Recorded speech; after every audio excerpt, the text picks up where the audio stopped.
Hi friends, welcome to best cooking. நாம் இன்றைக்கி என்ன ரெசிபி செய்ய போகிறோன்னா மட்டன் கறி வித் சேமியா. இது எப்படி செய்கிறது தான் பார்க்க போகிறோம். இது நம்ம மார்னிங் பிரேக்ஃபாஸ்ட்டுக்கு சாப்பிட்லாம். இது எப்படி செய்கிறதுன்னு வாங்க வீடியோக்குள்ளே போகலாம். ஃபர்ஸ்ட் ஆஃப் ஆல் நம்ம குக்கர் ஸ்டவ் மேலே வச்சிடலாம். அந்த குக்கர் சூடாகிட்ட அப்புறமா தேவையான அளவு எண்ணெய் ஆட் பண்ணிடலாம். எண்ணெய் ஆட் பண்ணியாச்சு. அதுக்கப்புறமா பட்டை கிராம்பு ஆட் பண்ணிடலாம். ஆட் பண்ணியாச்சு. வெங்காயம் தேவையான அளவு ஆட் பண்ணலாம்.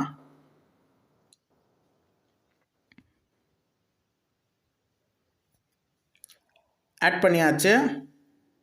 இப்போ அதை நல்லா மிக்ஸ் பண்ணி விட்டுடலாம். தேவையான அளவு சால்ட் ஆட் பண்ணிடலாம். அதுவும் நல்லா மிக்ஸ் பண்ணி விட்டாச்சு. இஞ்சி பூண்டு விழுது தேவையான அளவு ஆட் பண்ணிடலாம். ஆட் பண்ணியாச்சு. இப்போ அதுவும் நல்லா மிக்ஸ் பண்ணி விட்டுடலாம்.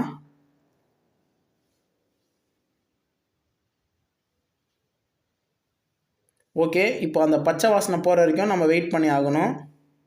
நல்லா மிக்ஸ் பண்ணியாச்சு. மிளகாய்த்தூள் தேவையான அளவு ஆட் பண்ணிடலாம். மஞ்சள் தூள் தேவையான அளவு ஆட் பண்ணிடலாம்.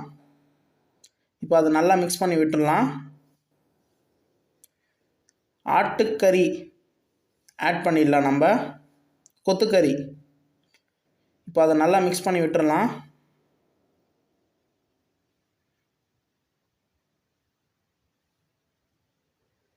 ஓகே, நல்லா மிக்ஸ் பண்ணியாச்சு. அதுக்கப்புறமா தக்காளி கொத்தமல்லி தேவையான அளவு ஆட் பண்ணிடலாம்.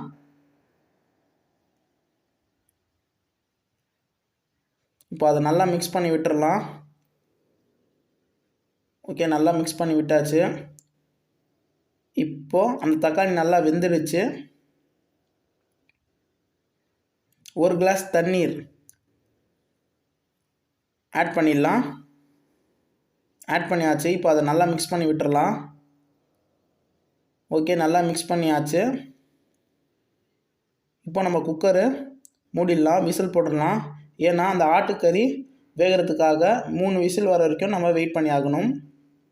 அது வரைக்கும் நம்ம 3 சேமியா எடுத்துக்கலாம், 3 பேக்கெட்டு. இந்த 3 பேக்கெட் சேமியா எடுத்துகிட்ட அப்புறமா ஒரு பவுல் ஸ்டவ் மேலே வச்சிடலாம்.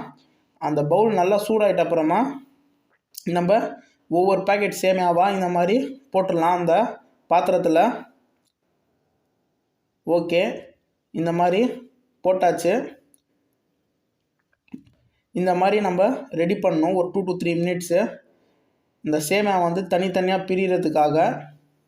ஒன்றா இருந்தால் நல்லா இருக்காது, வேகாது. அதனால இந்த மாதிரி பண்ணுறது. நம்ம பாருங்கள், தனித்தனியாக ஆயிடுச்சு. இந்த மாதிரி தனித்தனியாக ஆகிட்ட அப்புறமா ஒரு பாத்திரத்தில் நம்ம சர்வ் பண்ணிடலாம். இந்த மாதிரி 3 பேக்கெட் சேமியாவுக்கு நம்ம ரெடி பண்ணிடணும். ஓகே, 3 விசில் வந்துடுச்சு. நம்ம இப்போ குக்கரை ஓப்பன் பண்ணலாம்.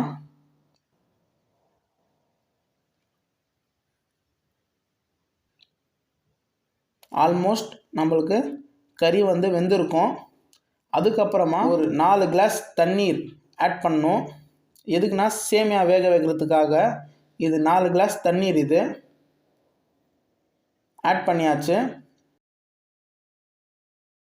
அதுக்கப்புறமா தேவையான அளவு சால்ட் ஆட் பண்ணிடலாம். அதோடு இப்போ நல்லா மிக்ஸ் பண்ணி விட்டுடலாம். இப்போது இது கொதி வர வரைக்கும் நம்ம வெயிட் பண்ணி ஆகணும். எலுமிச்சை பழம் சாறு ஆட் பண்ணிடலாம். ஆட் பண்ணியாச்சு. இப்போ அதை நல்லா மிக்ஸ் பண்ணி விட்டுடலாம். ஓகே, மிக்ஸ் பண்ணியாச்சு. இப்போது கொதி வர வரைக்கும் நம்ம வெயிட் பண்ணி ஆகணும் ஃப்ரெண்ட்ஸ். ஓகே, நல்லா கொதி வந்துடுச்சு. இப்போ நம்ம வறுத்தெடுத்த சேமியாவை ஆட் பண்ண வேண்டியது தான். பாருங்கள், தனித்தனியாக எப்படி வருது பாருங்கள். ஓகே, நல்லா வறுத்த சேமியாவை ஆட் பண்ணிடலாம்.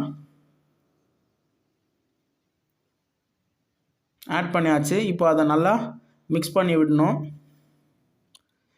இப்போ நம்ம ஸ்டவ்வை ஃபாஸ்ட்டாக வைக்கக்கூடாது, சிம்மில் வச்சு தான் இதை இப்போ ஹேண்டில் பண்ணணும். ஏன்னா அடி பிடிச்சிடும்.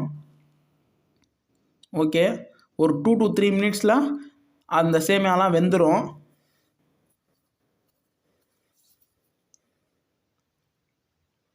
பாருங்கள் ஃப்ரெண்ட்ஸ், 2 to 3 மினிட்ஸில் வெந்துச்சு. அந்த சேமியாவோட அந்த ஷேர்வாலாம் நல்லா மிக்ஸ் ஆகணும். அது வரைக்கும் நம்ம வெயிட் பண்ணலாம்.